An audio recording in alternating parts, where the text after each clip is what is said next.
To tell you more about our guest, it would be to tell you that he was born and raised an only child, but his character and charisma and accomplishments would not allow him to remain so for long. Because of his deeds, because of his convictions and commitments, he gathered unto himself a cadre of would-be brothers and sisters and a constellation of friends and family over the years. He has studied with Professor James Lawson. He has stood with Reverend James Bethel and with Congressman John Lewis. He has marched with a man that he would not consider it robbery to claim as a good friend, the Reverend Dr. Martin Luther King Jr. And he also has worked with the Reverend Jesse Jackson. His life and his activities have been recognized by a towering number of honors and encomiums, including the recent recipient. He was a recent recipient of the Presidential Medal of Freedom. He has been the subject of many books and also documentaries, including the PBS documentary entitled The Healing Ministry of the Rev.Dr.C.T.Vivian, and he holds an honorary degree from Morehouse University, an honorary doctorate from Morehouse University. But that is only the beginning of the things that we can speak about that would tell you of the value of the voice that you are soon to hear. His life has been prolific and productive. He is the author of a book that I had the privilege to study when I was in seminary. It is a book that speaks about Black power and the American myth, written in 1970. He is the co-founder of the National Anti-Klan Network, and in 1994, he went to help establish a black bank called the Capital City Bank and Trust in Atlanta, Georgia, and that is far from a comprehensive list of his accomplishments. Tonight, we are gathered, ladies and gentlemen, to sit before an individual who is worthy of the double honor of both our time and our attention. It is our privilege to borrow one of Atlanta's newly owned sons, and he comes to us today unbowed by both the rigors of time and the ravages of racism and hatred. He comes to us today as an icon of the civil rights movement. He stands before us as a true living legend, and I invite you and I ask you to join me in extending a warm Philadelphia welcome, a welcome from the city of brotherly love and sisterly affection to our honored and esteemed guest, the Reverend Dr. Cordell Vivian. Dr. C.T.Vivian, please make a welcome.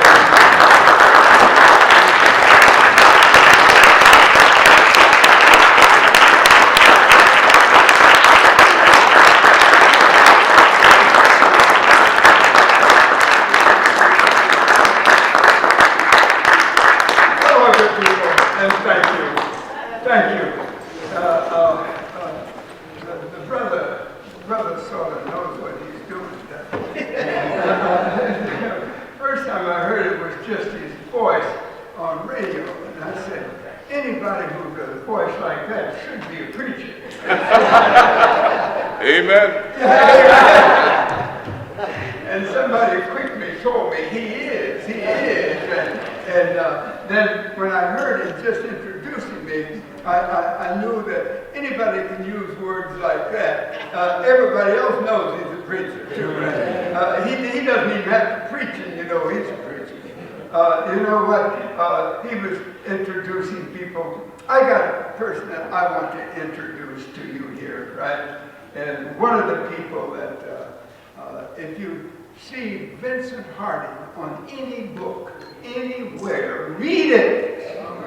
not just buy it, not just pick it up, read it. Because Vince has really got more wisdom, not just knows about what happened, not just studied, but it's got more wisdom about African Americans' struggle than anybody I know or have known, right? Now, that covers a whole lot of people, but you see, Vince is a whole lot of person. Let's put it that way, right? Is that I'm more than thankful to be here. I like coming to this town. I must admit that I always think about it from the black end of town, where everybody else I know thinks about it as, you know, from downtown out here. But all the AMEs I know only know, that I know, only know one place, and that's called Mother or something? Bethel. All right. Mother Bethel. Is that, the minister of Mother Bethel is sitting right over here, you know what I mean? You see, and he also went to the same fraternity, so he's trying to make it very clear that I better do something up here, right? Okay, look, you know, is that I'm really concerned about this afternoon of dealing with something that I think all of us have to really give double thought to right now, right? Is that because what we're really dealing with is the end of American democracy. This is what's really going on, the end of American democracy. Is that, I don't know any other way to say it. You know, just about every 30 years, 40 years, right, is that we have to come as a people to be involved in the deep saving of this nation. If it hadn't been for our involvement, we couldn't talk about it as a Christian nation without people all over the world laughing.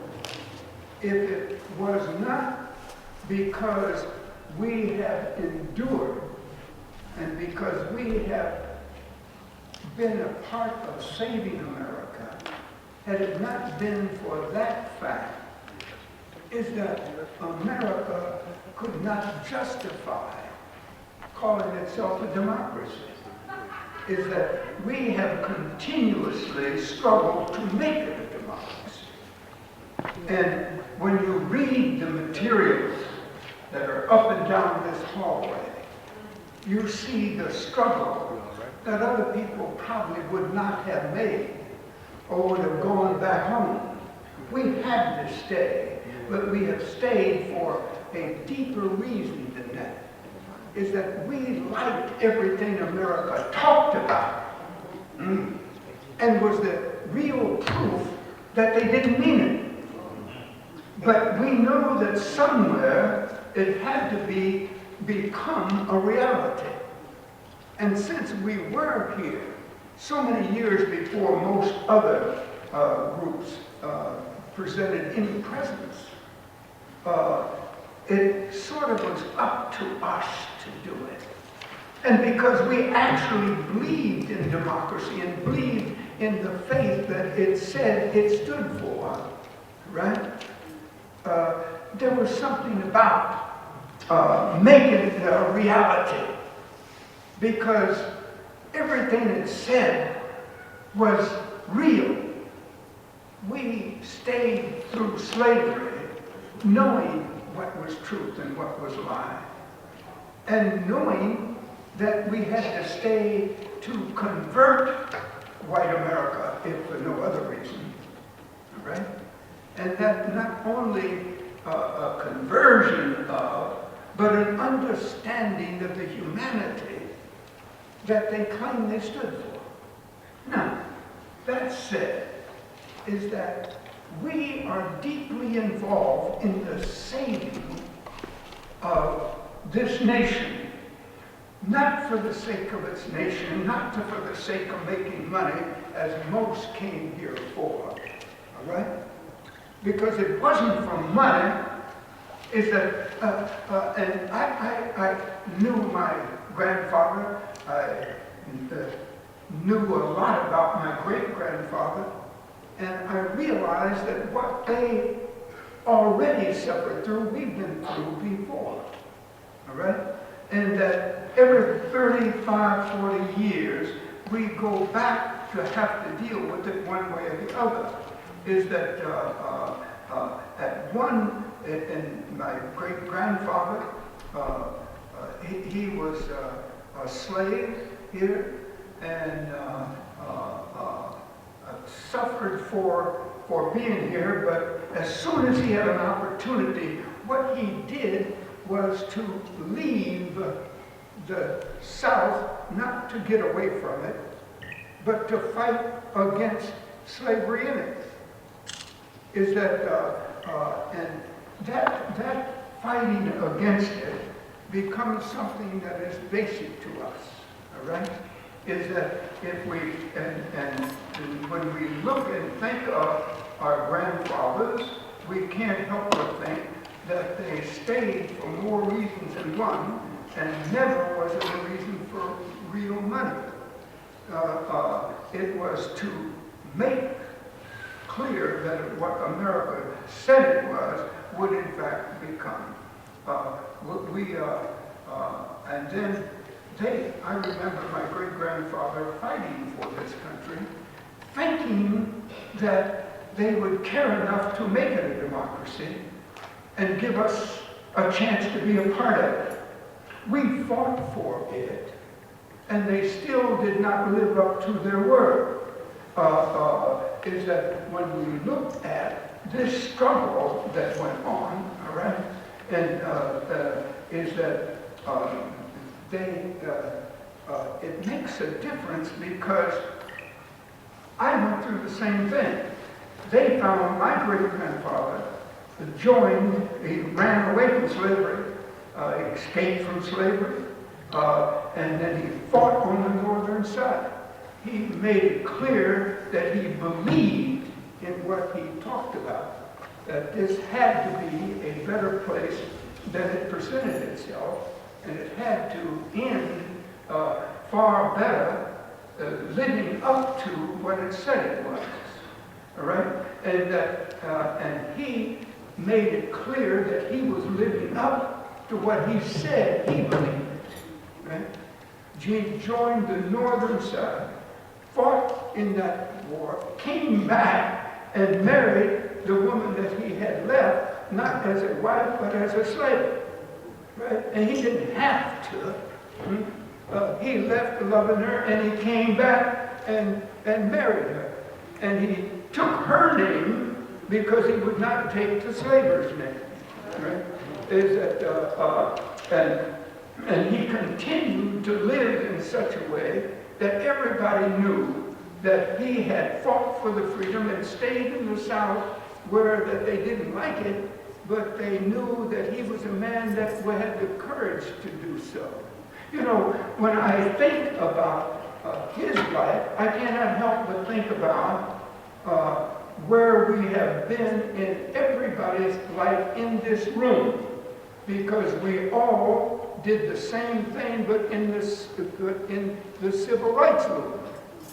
All right? Everything that he did then to free this nation, we did in the civil rights movement. Everything that he did to prove his right to have it, we did in the civil rights movement to prove our right to be here and to say whatever we chose and to become the people that we want to be instead of what they tried to make us. All right? We are now in the process of having to do that again. And this is what it's all about. We have to act, or this is the end. This is the end of what we have looked forward to in this country. This will be the end of freedom for America. Is that you have to start in this city, because the declaration by Washington that set up the bank, the U.S. bank, was the most important thing that really happened in this city.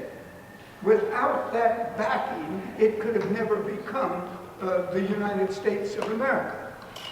That bank it made it possible that this nation could become a nation. All right? Is that, and every struggle they made was to save the money. Every struggle that we made was to make certain that we were beyond wanting money in order to achieve it. But they had to do it, and they did it, and that act is the most important thing, because we got saved. All of us had saved, were saved to do the job that this nation actually needed. That's why when I come here, I always think of that. But I think of the other thing, is that we achieved through all of those depressions that have come as a result of it. As that we were at the bottom of every one of the depressions, and there's been about 6 of them, right? See, we think of the Great Depression and the thing we're in, right? But and the one we're in hardly counts, right? But the Great Depressions, we not only lived through them, we helped this nation come by ever protection that it finally came to. And then we didn't jump out of many windows. How did Dick Gregory say it? It's that we couldn't jump out of windows because we would have to jump out of basement windows. and we wouldn't, and we didn't have many of those. but we are dealing with now, we're facing the third great problem for ourselves, right? Is that we have got to win this one. Because what it is coming to is that when the Supreme Court allows us to be bought, it is now not just black people that will be bought and sold. It is now the entire populace of this nation. And the decisions are going to be made just like we had to make them before. Will we make it? Will we back up what the Supreme Court has said when we know it's wrong, just in order to make money, just in order to be here, just in order to not be upset, all right? Or will we, in fact, so struggle against what is happening that we will again be a part of the saving of this nation? When the Supreme Court made a decision that money could replace people, and if you gave enough money, then you could, in fact, be an acceptable citizen of the United States. And that leads to one thing after the other, that it's just a matter of money. It's not a matter of caring. It's not a matter of democracy.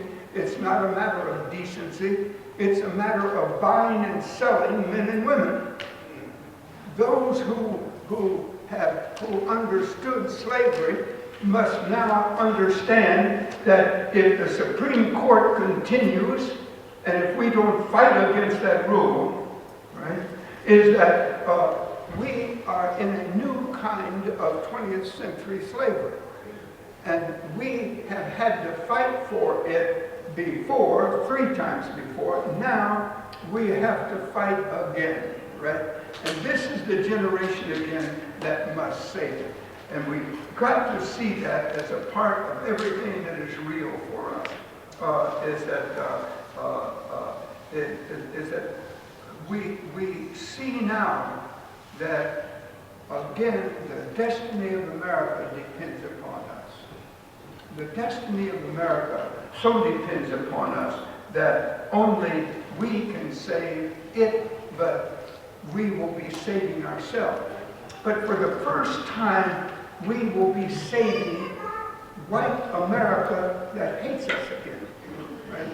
Is that though they don't accept us, right, is that we must save them, because now it's not a matter of our being in slavery, it's a matter of this whole nation being in slavery. If you can buy and sell the vote, which is the establishment of freedom in this United States, if you can buy and sell the vote, then that is the end of freedom in America. And it's the it separates us from the values we said were great to the other end. Is that when you can know that what happens in Wall Street is more than what happens in the soul of the nation, you already have lost it.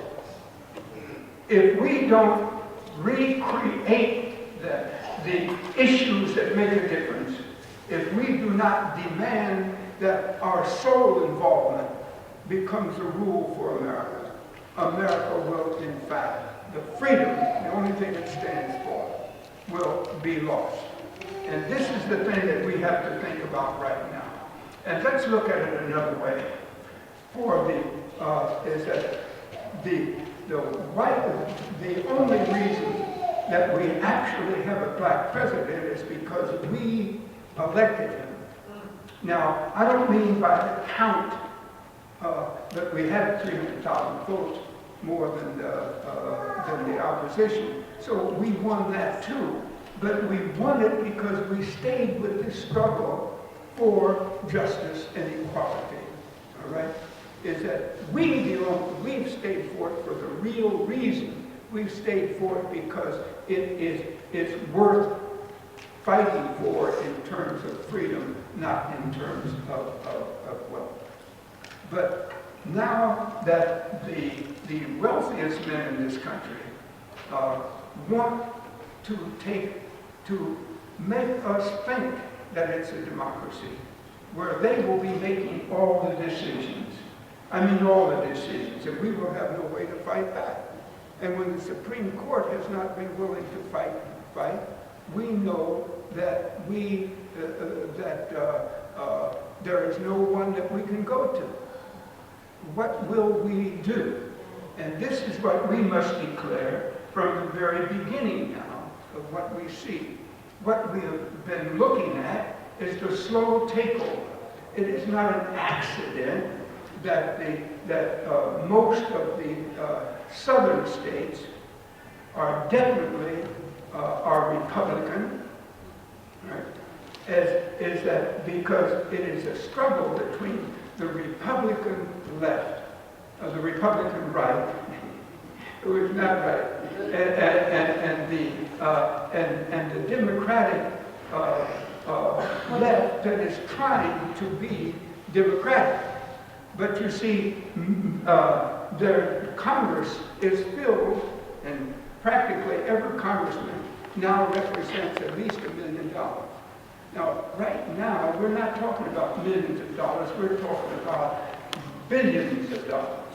It is they who are at that level that are taking freedom away from all of us. And democracy is in danger. So is everything that we have worked for so many centuries. And we have to then organize. Now, is that for the first time, we've got a chance for poor white people to come and be with us for the major struggle. Not be our enemy, but be our friend for their sake, not ours. Because those that will be controlling this nation will not be controlling it for white people. They'll be controlling it for themselves only. This is important because for the first time we can talk with them in terms of their becoming the slave. And we will be outside of that or with them in that political slavery. This is where we are. Now, it's interesting that every time it seems like that black people and white people who are really at our level, right, try to come together like in the unions. They lost it. Is because the same forces that destroyed the unions, basically, already destroyed, are the same forces that were destroying us. We can talk with them straight now, not be just one or two that are attached to white unions because they're white, right? But be there because we can say to them is that without us, you can't make it. And we have to understand that this is the first time in the history of this nation that black people have really known what's happening in this nation. We've developed a president. When you have a president, everything comes by you, must come by you, that you must know everything that's going on. And given that, this is the first time that we have a president that knows everything that happens inside this nation. He will not be here shortly, but he will still be with us and giving us guidance as we ask for it. And he can give us more guidance as a group now than he could then. And we must hold him to that. And he will be more than willing. He's been trying to do everything that he could do, but the Republican Party was trying to make certain he didn't do anything. Right? And when we think of that, that means that we have to know who the enemy is and who his enemy is going to be. And it's not an accident that we had more billionaires coming to see Obama defeated, and yet the election ended about 4 hours earlier than I thought. If you remember, and I think you will, is that my daughter came in and she said, "It's over. The election is won. It's over. It's won." I said, "Baby, it's just 11:30. As I rolled over, because I was asleep really. I was going to wake up early, and so I could be in on the end of the election, right? It was already over. Is that we have come to the point where that we not only can decide the election, it is the second time in a row that we have decided the election of a president, all right? Is that we have to understand that not only did we elect a black man once, we elected him twice. Now, we also have to understand that white billionaires are getting ready to put white people in the same position we've been in for centuries. So now when we think about that, that's the end of freedom in America. Because poverty, and we're all poor, just, get it out. We're just poor, right? And dress well, we look good and all that. But we're really just poor. And that's all there is to it, right? Now, when we think about what's really going on, this is our only hope, all right? Is that we, in fact, elect a strategy. Every black person in America, one example for you is Georgia, right? Oh, we've got 40 years had a mayor of our major city. We just got the mayor in New York of the major city in the nation, right? But you see, is that just happened. And we really have to understand that we're in a position now to, in fact, win if we will work at it. And we have to make certain that every African American in the nation does, in fact, vote. And we have in Atlanta, we've got 300,000 black people that didn't vote. No, but it's not just Georgia, right? It is all over. We have not decided that we're going to be in charge of our own destiny. We really think the reason we vote is because of party. We're not voting for, we will not be voting for Democrats. We'll be voting against those who are trying to keep us from winning our freedom. It's not a matter of party. It is a matter of what do they think and what do they believe. And when we look at the Republican Party, we have seen it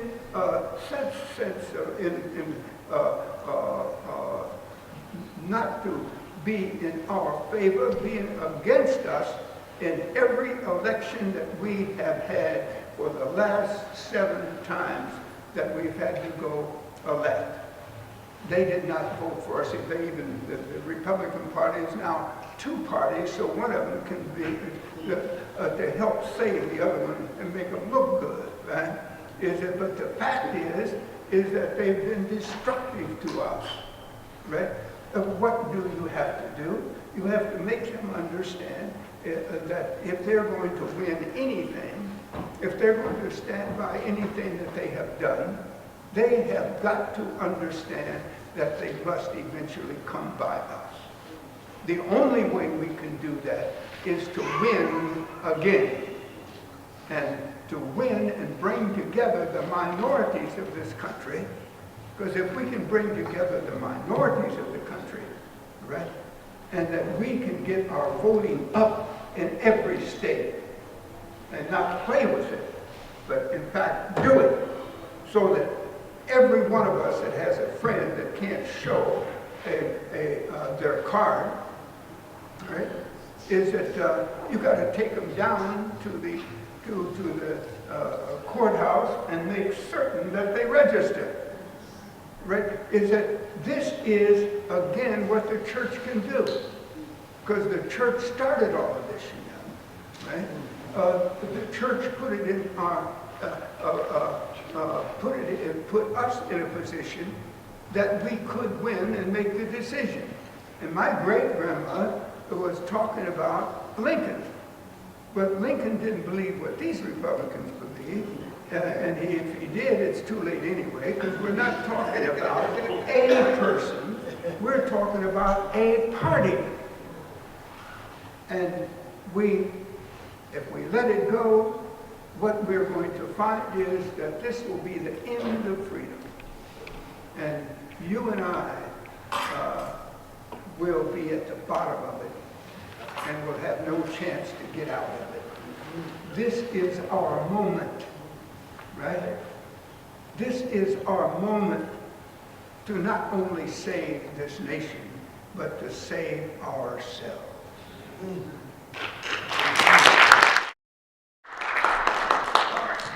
Rev.Vivian, thank you for that challenge, and thank you for that message. And I'm just kind of torn, because I'm with you about the end of democracy and the threat that poses. And so, and certainly in Pennsylvania, we just fought off voter ID laws that were had an absolute adverse effect to African Americans. But, you know, it seems to me that in a lot of ways, white America can kind of just sit back and do nothing. Because, I mean, even without voter ID, nobody's making us stay home on election day. But the numbers in Philadelphia are dismal when it comes to black voter participation, with the exception of the 2 elections with Barack Obama. Can you just kind of talk about what we're doing to ourselves before we can talk about what others are trying to do to us? Yeah.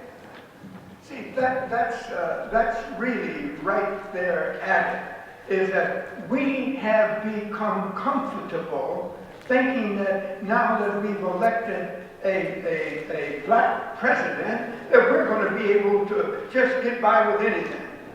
We don't have to do anything now because it'll just happen. Well, nothing just happens. And when your enemy is the richest people in the nation that have tried to, that have had a strategy to try to in fact, take over ever important decisions in America, right? Is when that happens, you just can't sit by and hope something happens. This is a time we must work harder than we've ever worked before, even to elect a president. This is a time that is beyond a person, no matter how important that person is, right? But we have to defeat a party whose ever inclination has been to be against our best interest. Now, I know that you don't come to a place like this and talk party straight out. But you see, there's some things you've got to talk about straight out. And if those who gain so little money from it, that's tough, right? Because they got to go too, right? Is that we're talking about saving a people. There is nothing more important than our saving ourselves. It is interesting that every minority group in America is more concerned about the group than they have themselves. We have been so long with this that we're trying to think that if we can make money, we'll be all right too. You can't do that because you're talking about individuals. Individuals don't win elections. Parties win elections, right? And we have to be certain of that. We have been winning, and the Democrats have been winning. We've been with them. We've helped them win, all right? Now it's a point is they can lose with or without us, right? Is that they can't win without us now. And we can't win without them. And to understand that, not just as we have understood it before, as a matter of just get out to vote. And that's when I used to be president of an organization to talk like that too. But wasn't doing anything about it really, right? This is a time to put our money and our time into really making certain that our enemies will never again afford to be our enemies. All right? It is a time when we can back up what has happened to us in the last two elections when we took over, was in charge, and we saw the fight back against us as soon as we won, right? So now we must win again.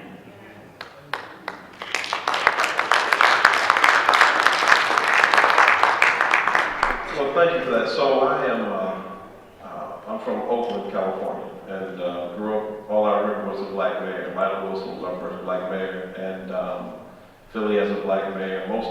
Many of our major cities have black mayors. That's right, Atlanta as well. So, but a lot of people would say that for black folk on the ground, that has not made the kind of difference we would have hoped. So schools are still closing, mass incarceration. Can you just kind of talk about, so what should we expect from a black president or a black governor or a black mayor as black people? We can't expect anything from any individual. And we have to understand is that we don't let anybody to do everything for us, right? Our electing somebody is the first step in the process, not the last. All right? And we've got to know that and prove it to ourselves by doing it. Now we really believe that we can have a black president. We never believed that until it happened. And we didn't really believe it until Iowa voted. And they're 3% black, so you know what they brought in was white, not black, right? But they voted for us, right? Now we know that America can vote for us, so we've got to follow up on that because nobody can do it by themselves, all right? And we've got to back them, and not only back them, force them not to go the old route, but to in fact look at us as a people that can win. Including black people. So the election is the first step. Politics is important. It's a crucial piece. So then what about the piece that we bring to the table? Can you talk about what we ought to be doing for ourselves outside of the political process? I mean, what should black folk be, thank you. Most of the things that we really worry about today have been decided by politics, not by us. All right? We didn't ask for all these people to 1 million men to be in prison, right? But the only way we're going to change it is not to ask for it, but to stop it, right? And you can't stop it if you don't have the vote, all right? And now, see, I don't want you to think of this as the old-fashioned kind of talking politics. You get the point? This is not that. This is actually saving ourselves. This is actually having a chance to be in charge, if not in the next election, in 2 or 3 from now. All right?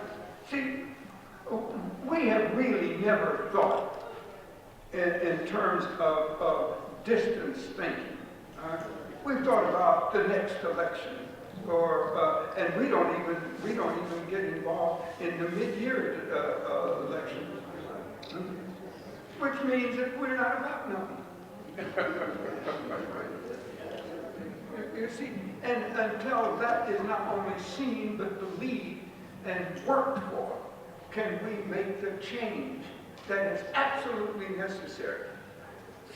I see this as the end of freedom for both poor black people and poor white people. And this is a time when there really isn't a middle class out here now. Right? See, there used to be a middle class, there's no middle class anymore. We're poor and we're behind the ball, whether you're white or black, north or south. And white people have been in the South have been buying in to the rotten stuff, right? Is because they just habit. That's what we hear about, is what they're doing by habit. But you see, they voted for, I remember when 3 states voted for Jesse.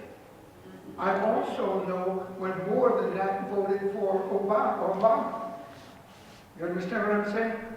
We're on the way up. This is why they are working so hard to defeat us. When a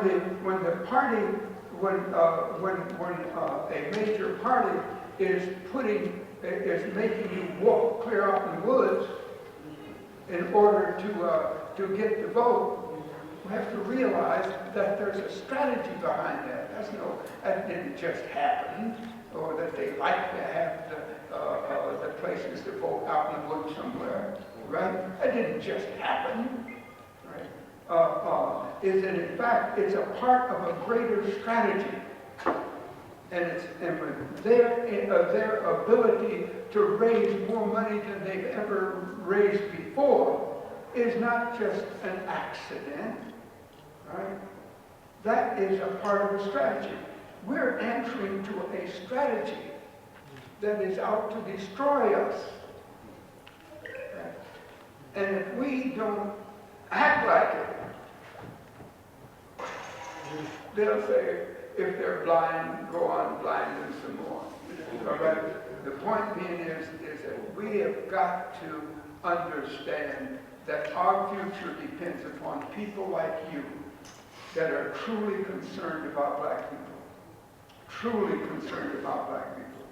I remember a woman in Selma, Alabama, registered more people than all the other black folk in Selma. Right? And we rode in on that.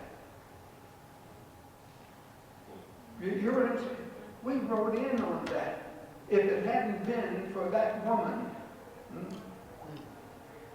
and those who believed in what she said, is that we wouldn't have won Selma. If we hadn't won Selma, we would not have won the South. And without that, we would be back as far as we used to be. And but our saving matter has to be with what we do now before it's all over. Because if we really lose to the super rich, then we'll find out how poor we really are.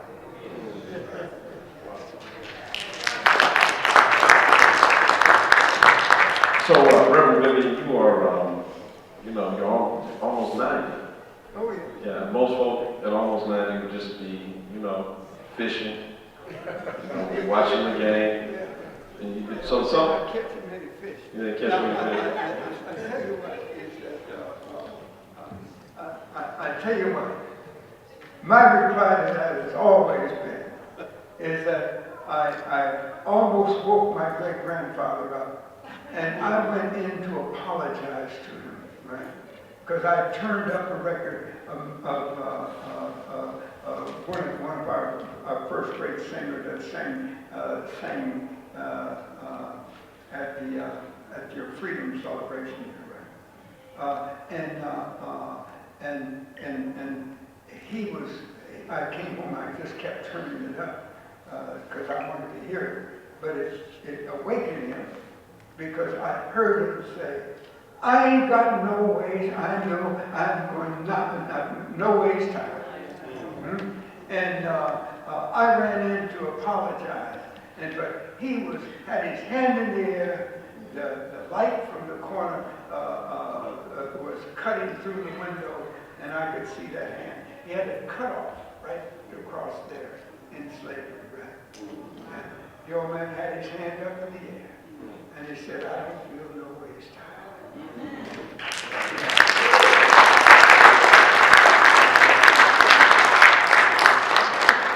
Most tired people and sleepy people just keep sleeping. Well, thank you for that. So, what was, Moses had his experience at the burning bush. So what was your burning bush experience? I mean, you were in the north. You didn't have to do what you did. You could have rolled up. What got you? What got a hold of you? Tell us that story. I used to be a Methodist.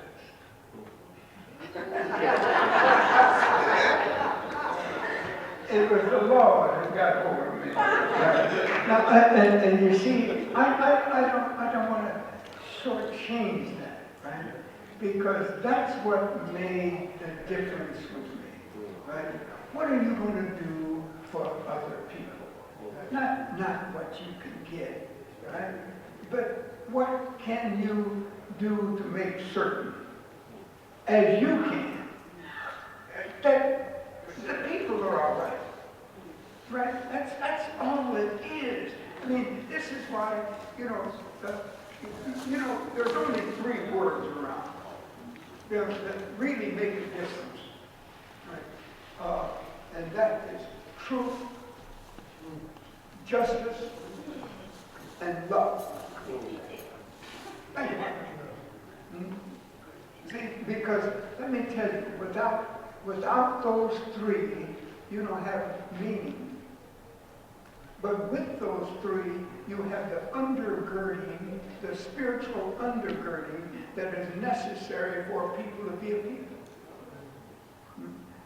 See, America is going down because it's been lying for so long. The only thing that's got it up there is because when they put a cross on the wall, how much does it mean really? All right?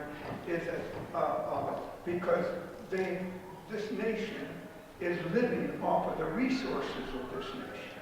It's not living off of our deep spiritual understanding.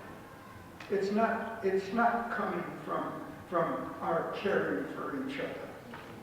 But that is what we've got only because we are at the bottom of things, right? But that's the only saving grace we got, right? We've got to love each other He said, where did it come from? It came from my grandma. And I tell you what, is that, as you know, and all of us know in the black community, that grandma is the only thing close to God. And that spiritual drive, that spiritual know-how, that spiritual sense of being is the thing that has kept us here now. Yes. And the only institution we've got is the church. And part of that was because we were afraid for it not to be. All right? It's not a matter of fear. It's a matter of saving each other. And to see everybody out here as worthy of you and what you can do. You know, I think about it. If Martin King hadn't loved us, he didn't have to love anybody. From the time he won in Montgomery, he didn't have to do anything. He could go around the world preaching. And because he knew how to do that, he had learned that at the seminary, right? Oh, he knew how to do it, and he could go on this one little piece.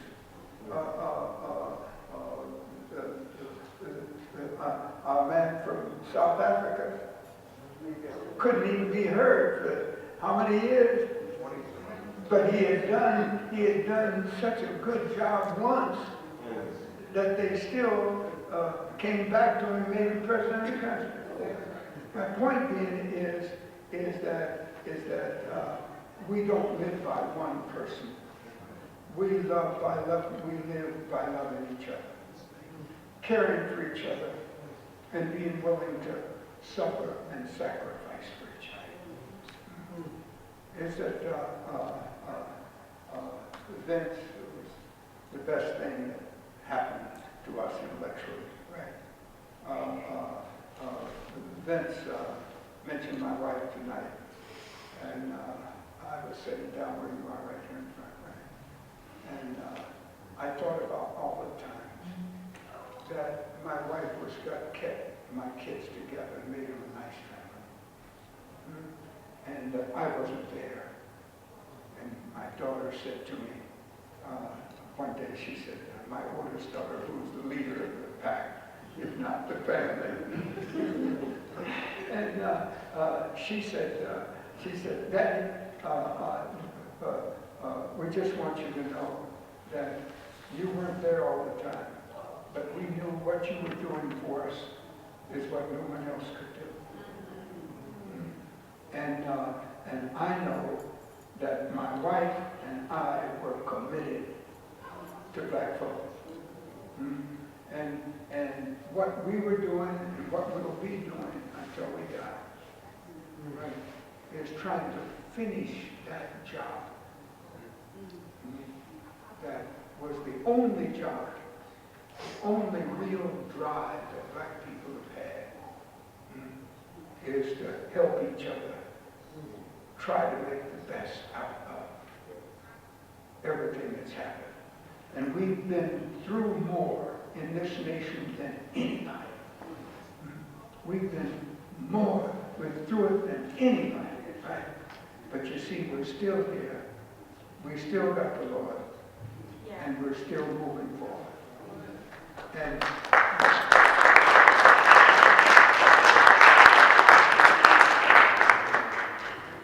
And we still got insight that others have, they talk about. We got to go beyond talking and do it. And we can. That's the thing. We can. And we don't have to talk about what other people are not doing. All we have to do, and all we have to do is what doesn't take a lot of money, doesn't take a lot of energy, doesn't even take a lot of time if we just make certain that everybody that we know, and we all, listen, I bet you if you really ask everybody here, about a fourth of this city is known by you in this and about a fourth of the city that's going to get anything done is probably known by you. And you represent the people that have always shown deep concern for being black. And there wasn't a time that people in this room, especially your denomination, that we all knew very clearly, and because the whole church was based upon freeing people. And that we have to go back to the understanding is that we're still in the position of freeing ourselves. But we know that we got to free a nation now. See, we're no longer, the United States is no longer the nation in the world.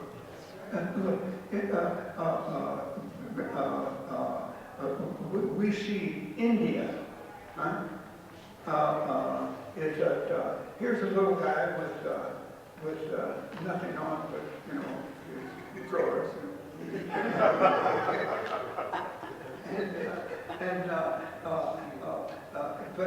But he won against the greatest nation in the world.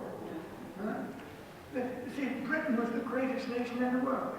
And here this little guy comes up, and he didn't have to shoot anybody, didn't have to kill anybody, right? But what he did was to make it so that the greatest nation in the world had to bow to him. In fact, Gandhi was getting off a plane, coming to see the Queen in London, and people had come out to the plane, just gangs of people, right? They came out to the plane, and as he was walking across the place and walking down between the people, somebody said, Mr. Gandhi, what do you think of Western civilization? And the old man stopped and he looked around, trying to find the person who said it. And then he said, it would be a good idea.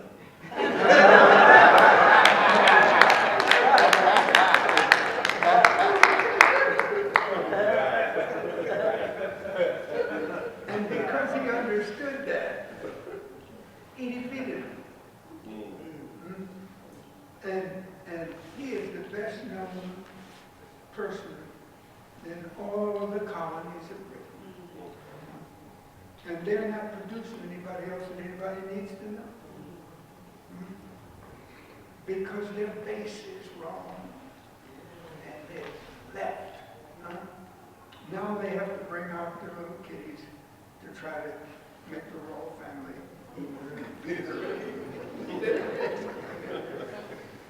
I'm telling you, we can win. We can win. And I'll tell you another thing, Dr. Brown. We've got to save white ministry. And we're the only ones who can talk to them. And they're the only ones that talk to the average white person. All right? And that's a shortcut. You're the only ones that can really talk to ministry. And we've got the only, it's not an accident that Martin was a preacher. And he moved on that moral and spiritual basis. Right? The organized ministers of this city need to deal with, not wait for a meeting or wait to be called. Just keep working with them. I mean, just keep going to them. Just keep talking to them, right? And until they have to understand that they can't be a Christian with the attitudes they got.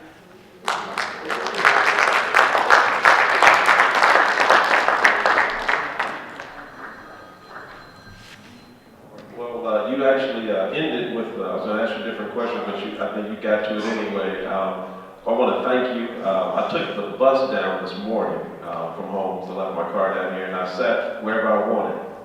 And nobody asked me, told me where to sit. And I want to thank you and your generation for making that even possible. So come on, let's celebrate.